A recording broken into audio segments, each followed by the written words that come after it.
아멘.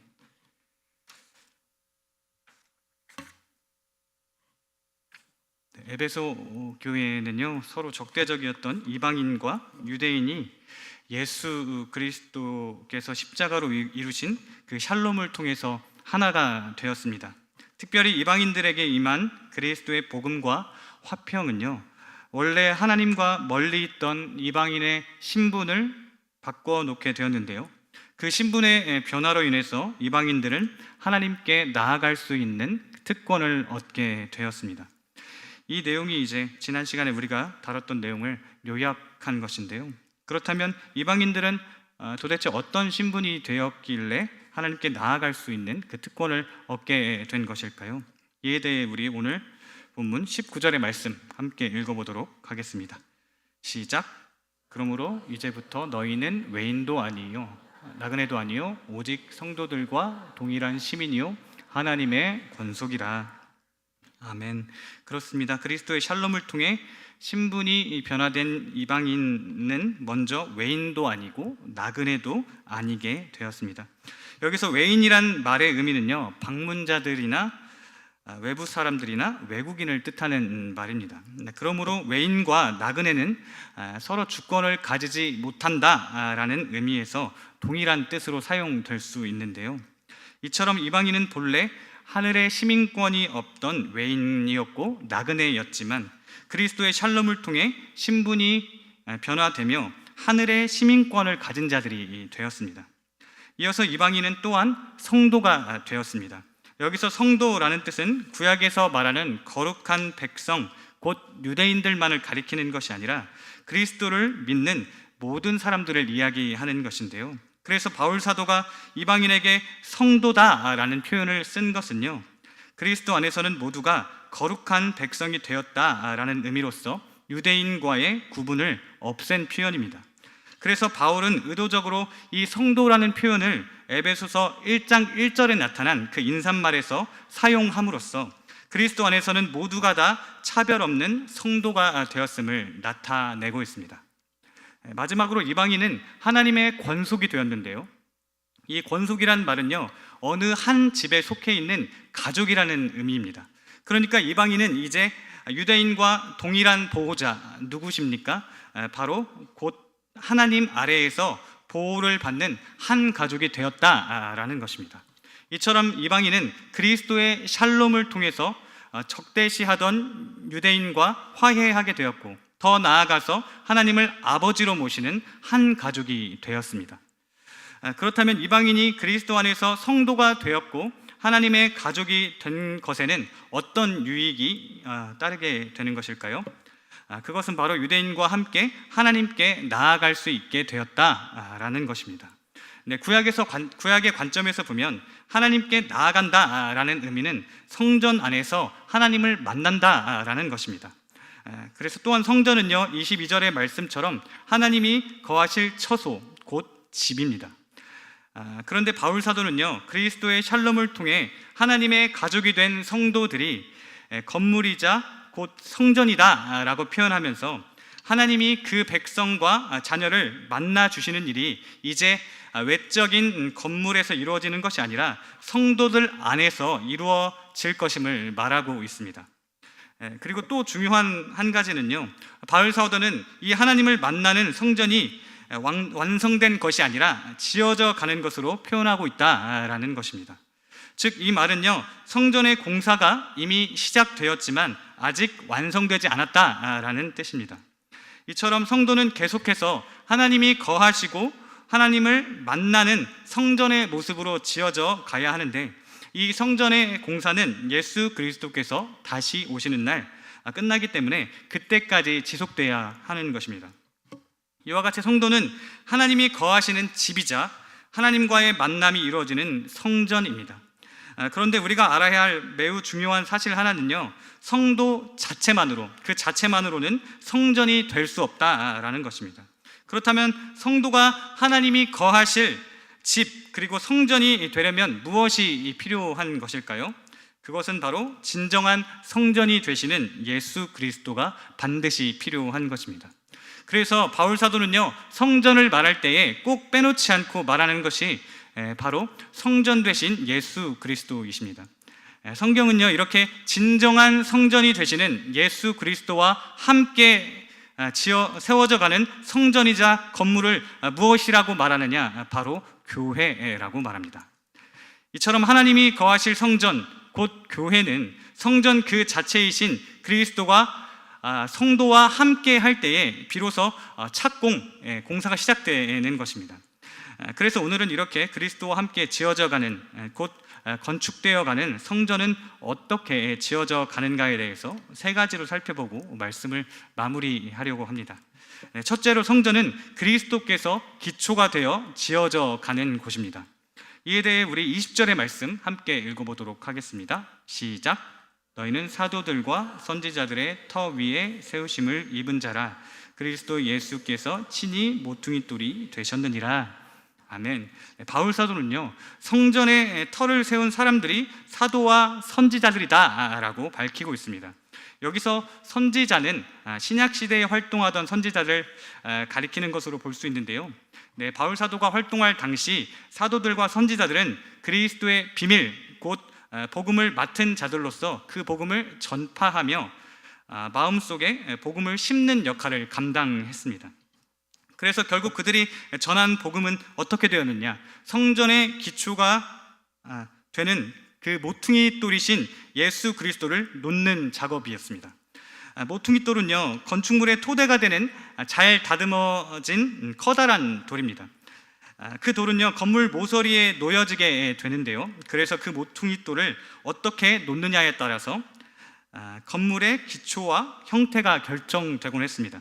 그래서 이 모퉁이 돌은 성전과 같은 건물의 가장 중요한 기초석이 되며, 동시에 모퉁이 돌 위에 올라가는 다른 돌들의 기준점이 되었습니다. 이처럼 사도들과 선지자들은 복음을 통해 교회의 기초이자 기준점이 되는 예수 그리스도라는 그 모퉁이 돌을 그 터 가운데에 심겨 놓음으로써 교회의 터를 세우는 일을 했던 것입니다.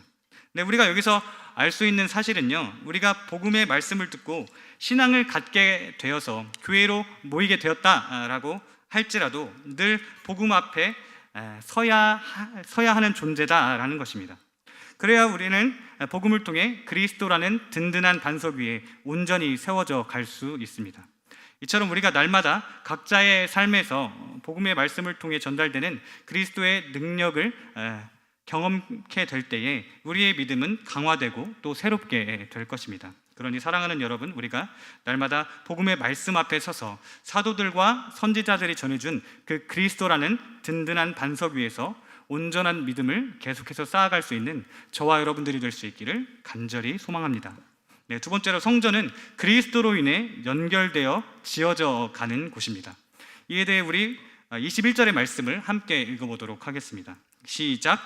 그 안에서 건물마다 서로 연결하여 주 안에서 성전이 되어가고. 아멘. 바울 사도는 그의 안에서, 곧 그리스도 안에서 건물마다 서로 연결된다라고 말하고 있는데요, 바울 사도가 이렇게 말한 것은요, 모퉁이 돌 되시는 예수 그리스도께서 건물에 어떤 도움을 주는지를 설명하고 있는 것입니다. 우리가 좀 전에 나누었다시피 모퉁이 돌은 건축물, 곧 성전의 기초석이 되고 그 위에 쌓아지는 수많은 돌들의 기준이 되며 중심을 잡아준다라고 하였습니다. 이와 마찬가지로 그리스도께서는 하나님의 성전으로 세워져 가는 교회의 기초가 되시며 기준이 되고 중심이 되십니다.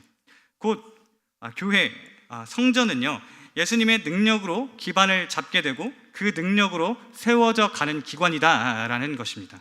그러니 모퉁이 돌 되신 그리스도께서 늘 교회의 든든한 능력과 힘이 되어 주시기 때문에 그리스도와 함께 지어져 가는 그 성전은요, 결코 무너질 수가 없는 것입니다. 그렇다면 다음으로 바울 사도가 말한 건물이란 표현은 무엇을 가리키고 있는 것일까요? 그것은 당연히 성전, 곧 모든 믿는 자들의 모임인 교회를 가리키는 것입니다. 그래서 교회가 건물, 곧 성전으로 비유될 때에 그리스도인인 한 사람 한 사람은 그 성전을 구성하는 돌이라고 볼 수 있습니다. 그렇다면 교회는 왜 돌들이며 그 돌들은 무엇으로 또한 연결되어지는 것일까요? 네, 우리가 알다시피 예수님께서는 베드로가 예수님을 향해 보여준 무엇입니까? 주는 그리스도시요 살아계신 하나님의 아들이십니다 라는 그 신앙 고백 위에 교회를 세우시겠다라고 말씀하셨습니다. 그런데 예수님은 이 신앙 고백을 뭐라고 부르셨냐? 바로 반석이다 라고 부르셨습니다. 여기서 우리가 알아야 할 것은요, 이 말씀은 베드로 개인의 이름을 지어주시기 위해서 주신 말씀이 아니다 라는 것이죠.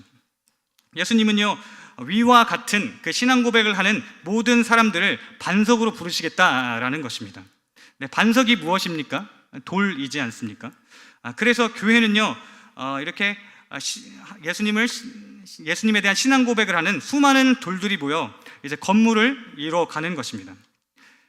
그래서 예수님을 그리스도시요 하나님의 아들이라고 신앙을 고백하는 수많은 사람들이 각각 하나의 반석, 곧 돌들이 모여 이루어지는 영적 건물이 바로 교회인 것입니다. 네, 그리스도께서는 이렇게 당신에게 신앙을 고백하는 각각의 사람들에게 에베소서 4장 3절의 말씀처럼 성령을 통해 평안, 곧 예수 그리스도의 샬롬을 가져다 주셔서 화해를 일으키시고 서로 연결, 곧 연합시키심으로써 교회라는 하나의 영적 건물로 세워 가십니다. 이와 같이 교회는 교회의 기초가 되고 기준이 되는, 또 중심이 되시는 그리스도의 능력으로 연합되고 세워져 가는 공동체입니다. 즉 교회는요, 그리스도와 함께 세워져 가는 연합체라는 것입니다. 그러므로 교회라는 명칭은 나 홀로 있을 때는 해당되지 아니하고 또 사용할 수도 없는 것이죠. 나 홀로 있을 때는 성도는 될 수 있지만, 사실 이것도 바람직한 표현은 아니지만, 어찌되었든 혼자 있으면 교회는 될 수 없는 것입니다. 교회는 항상 연합을 기본으로 하는 공동체입니다. 그러니 우리가 진정으로 교회를 세워가고 싶다라고 한다면요, 우리는 늘 그리스도의 능력을 붙들고 그리스도와 함께 연합하여, 그리고 우리 서로가 연합하여 교회를 세워가야 하는 것입니다. 네, 마지막 세 번째로, 성전은 함께 지어져가는 하나님의 처소입니다. 이에 대해 우리 21절로 22절의 말씀을 함께 읽어보도록 하겠습니다. 함께 읽겠습니다. 시작. 그의 안에서 건물마다 서로 연결하여 주 안에서 성전이 되어가고, 너희도 성령 안에서 하나님이 거하실 처소가 되기 위하여 그리스도 예수 안에서 함께 지어져 가느니라. 아멘.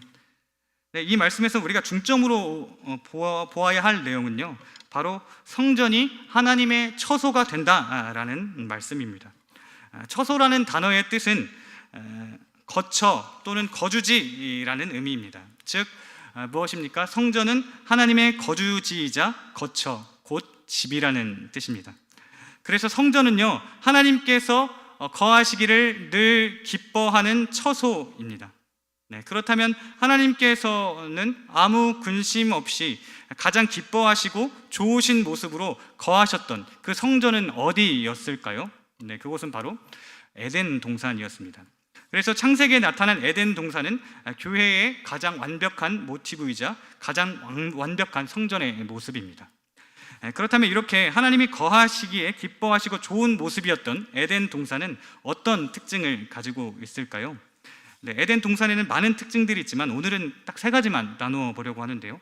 첫째로, 에덴 동산은 존재 그 자체가 하나님이 보시기에 좋았던 모습으로 설계되었고, 또한 그 설계대로 지어졌습니다.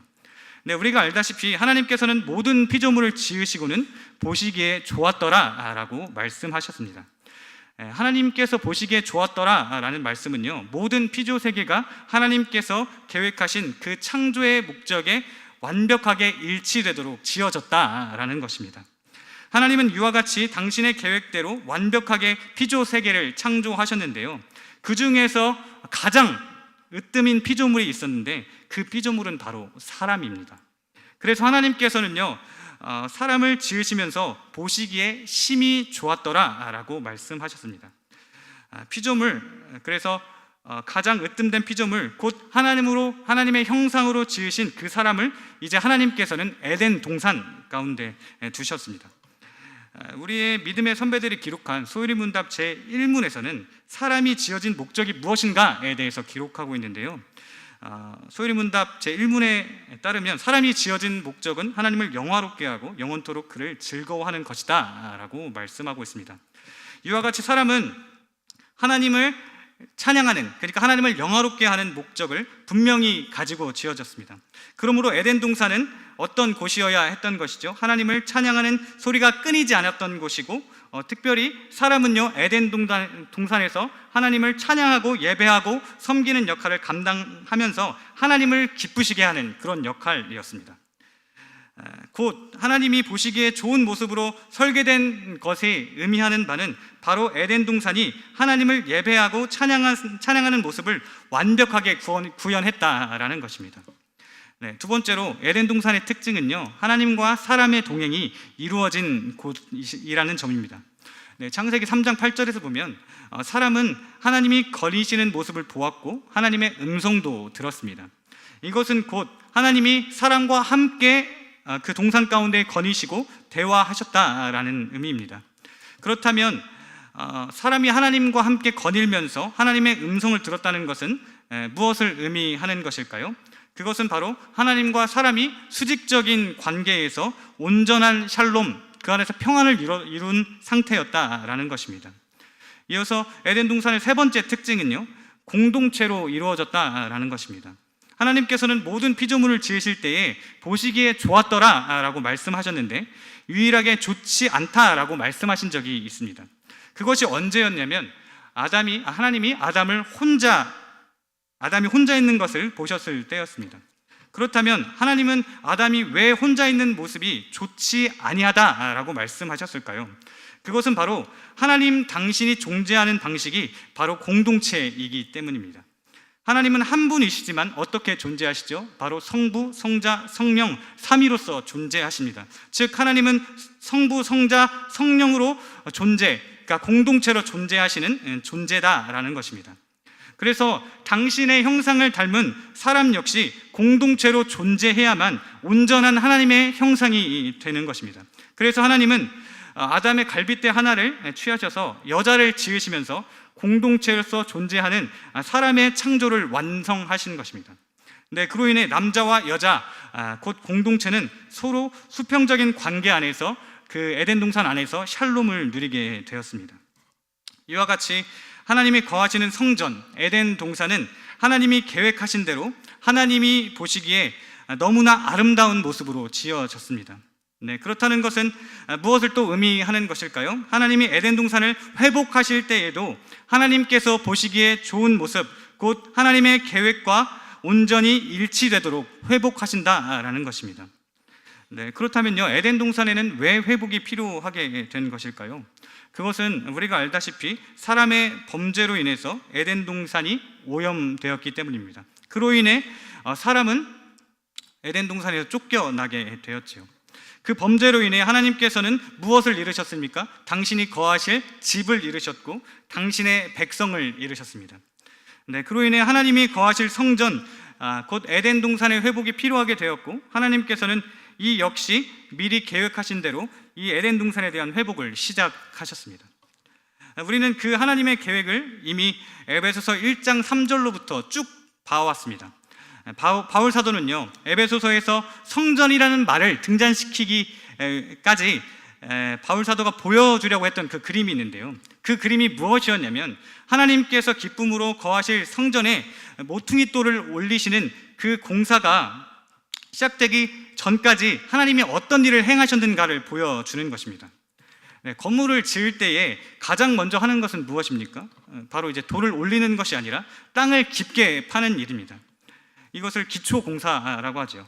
하나님께서는 교회라는 터 위에서 그리스도라는 모퉁이 돌을 올리는 그 일을 시작하시기 위해서 마치 땅을 퍼는 것과 같은 기초 작업을 해 놓으셨는데요, 그 과정에는 성전을 회복시키기 위한 삼위 하나님의 구원의 경륜이 나타나 있습니다. 구원의 경륜이란 하나님이 구원을 위해 행하시는 일인데요, 삼위 하나님의 구원의 경륜을 통해서 성부께서는 구원을 계획하시고 또 구원받을 자를 택하셨으며 성자께서는 구원자가 되셔서 성부께서 택하신, 그러니까 곧 택함을 받을 자들을 위해서 죽으셨고 구원을 이루셨습니다. 성령께서는 성부께서 계획하시고 또 성자께서 완성하신 그 구원을 택함을 받은 각 사람들에게 적용하여 주셨습니다. 그래서 그 구원이 자신의 것이 되게 하셨죠. 그 결과 죄인들이 어떻게 변화되었냐? 하나님을 찬송하고 예배하는 또 섬기는 자로 회복되었고, 또 그 결과 십자가를 통해서 수직적으로는 하나님과의 화평, 그리고 수평적으로는 공동체가 회복되는 역사가 나타났습니다. 네, 바울 사도는요, 이렇게 삼위 하나님의 구원의 경륜을 통해 회복된 자들을 성도라고 부르고 있습니다. 그러므로 바울 사도가 성전이란 말을 꺼내기 전에 성도란 말을 재등장시킨 이유는 무엇이냐면, 하나님을 찬양하고 예배하고 섬기고 화평케 하는 제사장의 역할이 성도라는 직분을 통해서 회복되었다라는 것을 알려주고 있는 것입니다. 그래서 이제는 우리가 베드로전서 2장 5절의 말씀처럼 성도 한 사람 한 사람이 성전을 세우는 돌이 되어 하나님을 섬기는 제사장들이 되고, 또한 성령의 인도하심을 따라 하나님이 거하실 처소를 함께 세워가게 되는데, 그것을 무엇이라고 하죠? 바로 교회라고 우리는 부르는 것입니다.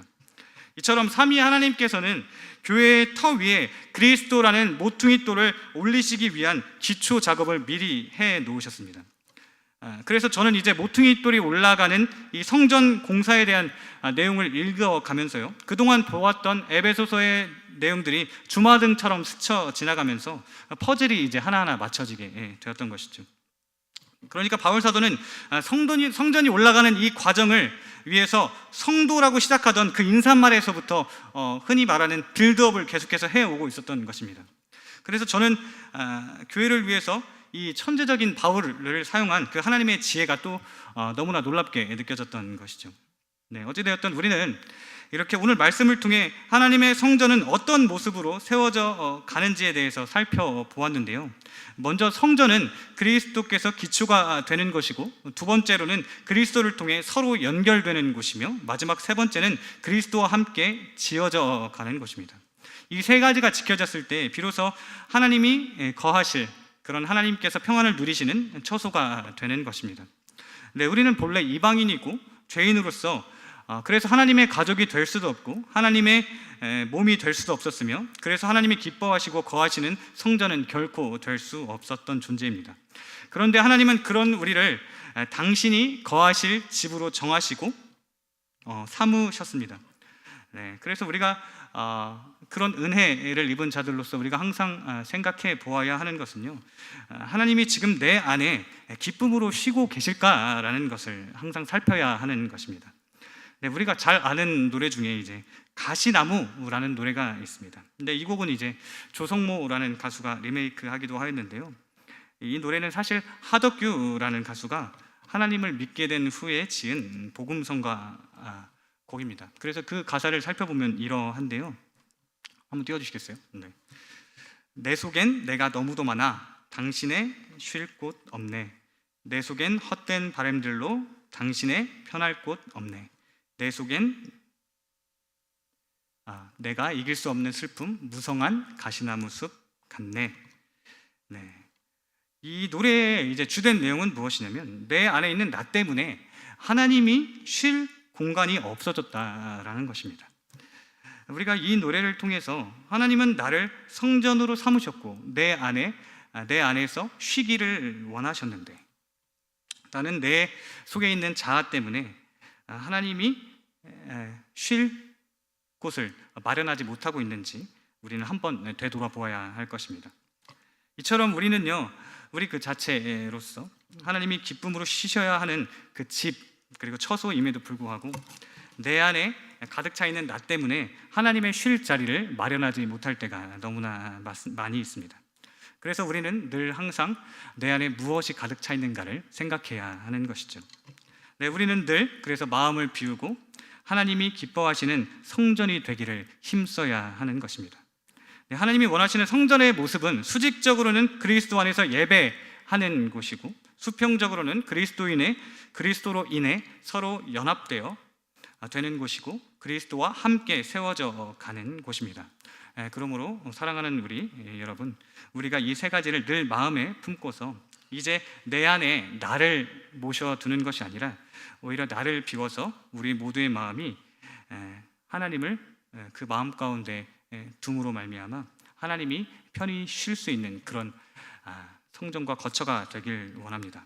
그래서 하나님을 기쁨으로 예배하며 찬송하는 하나님의 집, 곧 하나님이 기쁨으로 거하시는 성전이자 교회가 바로 우리 봉동중앙교회가 될 수 있기를 예수 그리스도 이름으로 간절히 소망합니다. 우리 함께 찬양하며 나아가겠습니다.